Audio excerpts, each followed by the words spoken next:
Ethan, thank you so much for joining us. We appreciate you taking time out of your day and sharing some insights today. Yeah, thanks for having me, Tim.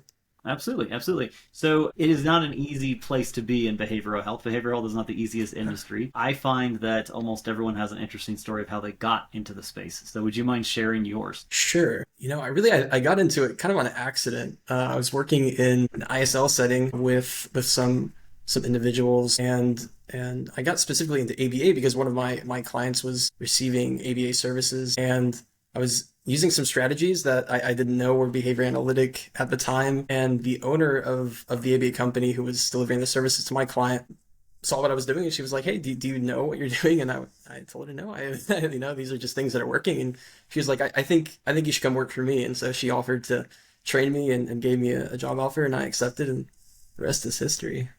That's awesome. That's awesome.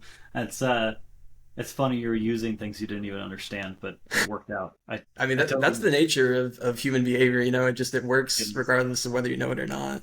It is. It is so much of what I find that we all do as professionals is whatever works. I Yeah, don't know, it just worked, so I just kept doing it. That's just how it goes. absolutely. Yeah, that's awesome. So, what have you found is the hardest part of growing your team? Because I know you're a fairly new organization. Yeah, I mean, as a new organization, definitely getting funding is a challenge. You're fresh out of grad school, you're just trying to get started up, and you want to scale at a nice pace, and definitely the fuel to the engine is funding, and so finding that can be a challenge. And of course, like the people, right? You want the best clinicians, you want the best science, the best tech, and everything. But overall, I'd say getting funding and getting people are kind of the biggest barriers. What have you found works best in the getting people category? Yeah, you have to really meet people where they're at. You have to get outside the box when you're trying to find people. You have to really make sure the person's the right fit for the position. You're not just filling a gap, you want someone long term. You're not just trying to churn out billables. You're not just trying to onboard another client. It's almost matchmaking, and you have to treat people, of course, with respect, but clinicians, you have to treat them like scientists too. When you treat a clinician like they're a shift worker or a daycare worker, they're not going to stick around. But if you treat them like a scientist, you nurture intellectual curiosity, then people develop a sense of purpose, and they stick around, and they tend to develop into the kind of clinician you need them to be. Well said. That's well said. Most clinicians did not get into the business to babysit, right? They got into it because they love the science. They love actually helping people progress. Exactly. That's awesome. Exactly. That's awesome.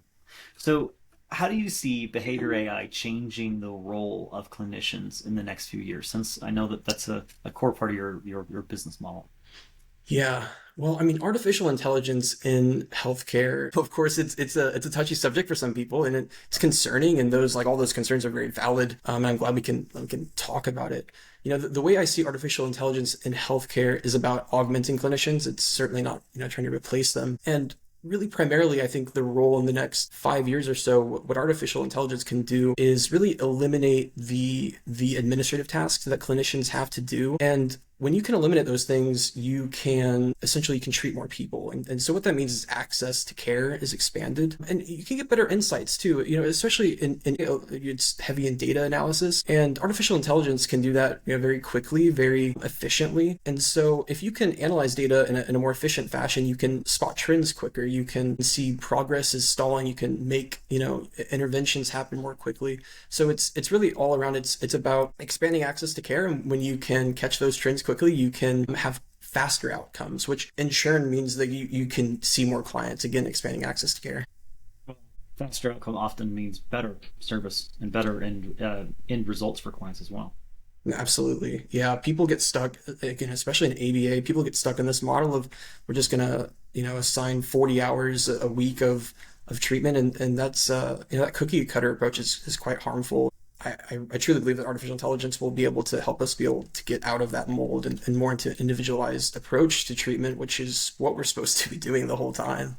Absolutely, absolutely. So, if you had to pick one thing, what would you say is the most exciting part about the future of AI in behavioral health? I think passive data collection, personally, there's so many, but my personal is passive data collection, because what it's going to do is it's going to improve the accuracy of data, which is fantastic. Something that behavior analysts work all day and night on is how do we shape up technicians in order to get data to be the best that it can be. And so having more accurate data is better, but also it's going to increase the volume of data because computer vision can spot things that the human eye can't spot. It can capture behavior at 30, 60 frames a second, and it's going to catch trends. It's going to essentially, we're going to be able to capture dependent variables that we perhaps didn't even know existed. And so we can have more targeted interventions. We can have more precise interventions. So for me, the passive data collection is by far the most fascinating thing that I'm looking forward to.